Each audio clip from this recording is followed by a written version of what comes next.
ہمارے چینل اردو کائنات پہ آنے والے تمام ویورز کو السلام علیکم۔ بصرہ میں شیخ اسماعیل نامی ایک عابد و زاہد شخص رہتا تھا جو نہایت ہی غریب انسان تھا۔ اس کی 3 بیٹیاں تھیں۔ چوتھی بیٹی کی پیدائش کے دنوں میں اس کی غربت کا یہ حال تھا کہ اس کے گھر میں چراغ تک نہیں تھا، اور جب بچی کی پیدائش کو 1-2 دن باقی تھے تو اس کی بیوی کی طبیعت بہت خراب ہوتی رہی۔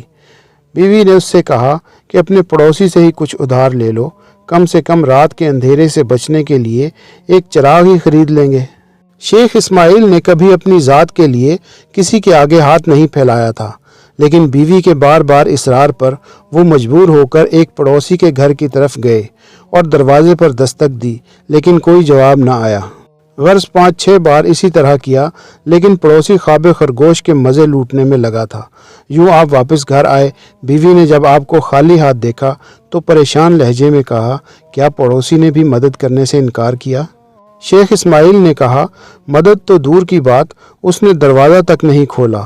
شیخ اسماعیل بہت افسردہ اپنے بستر پر لیٹ گئے اور کروٹیں بدلنے لگے کہ آپ کو نیند نے آ لیا۔ اس دوران خواب میں شیخ اسماعیل کو نبی کریم صلی اللہ علیہ وآلہ وسلم کی زیارت نصیب ہوئی۔ آپ صلی اللہ علیہ وآلہ وسلم شیخ اسماعیل سے فرما رہے تھے، اے شیخ اسماعیل، اپنی بے سر و سامانی کی فکر نہ کر، تیری پیدا ہونے والی بچی بہت بڑی عالمہ عارفہ ہوگی اور اس کی دعا سے میری امت کے بہت سے افراد کی بخشش ہوگی۔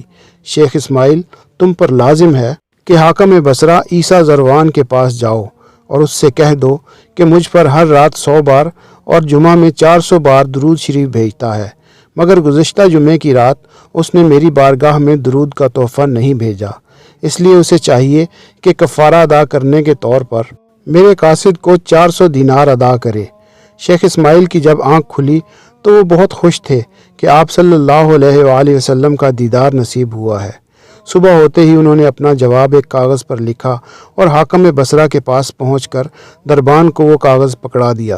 عیسیٰ زروان اس وقت دربار میں بیٹھا ہوا تھا۔ جب اس نے خط پڑھا تو دربان سے بے قرار ہو کر پوچھا کہ یہ خط دینے والا بندہ کہاں ہے؟ اس نے کہا کہ باہر دروازے پر کھڑا ہے۔ حاکم بصرہ دوڑ کر دروازے پر پہنچے اور شیخ اسماعیل کے ہاتھوں کو بوسہ دے کر کہا کہ آپ کے طفیل میرے نبی صلی اللہ علیہ وآلہ وسلم نے میرا ذکر فرمایا ہے، میرا نام لیا ہے اور میری غلطی کی معافی کا سبب پیدا ہوا ہے، خدا آپ کو اجر عظیم دے۔ یہ کہہ کر حاکم بصرہ نے شیخ اسماعیل کو 400 دینار ادا کیے اور اس خوشی میں کہ سرکار پاک نے میرا نام لیا اور گناہ کے کفارے سے آگاہ کیا، 10,000 دینار لوگوں میں تقسیم کیے۔ کیا آپ کو معلوم ہے کہ پیدا ہونے والی بچی کا نام رابعہ بصریہ تھا؟ آپ اسی گھر میں 97 ہجری میں پیدا ہوئیں۔ اپنے والدین کی چوتھی اولاد ہونے کے ناطے آپ کا نام رابعہ بصریہ رکھا گیا۔ دوستو، چینل کو سبسکرائب کرنا اور ہماری ویڈیو کو اپنے پیاروں کے ساتھ شیئر کرنا ہرگز نہیں بھولیے گا۔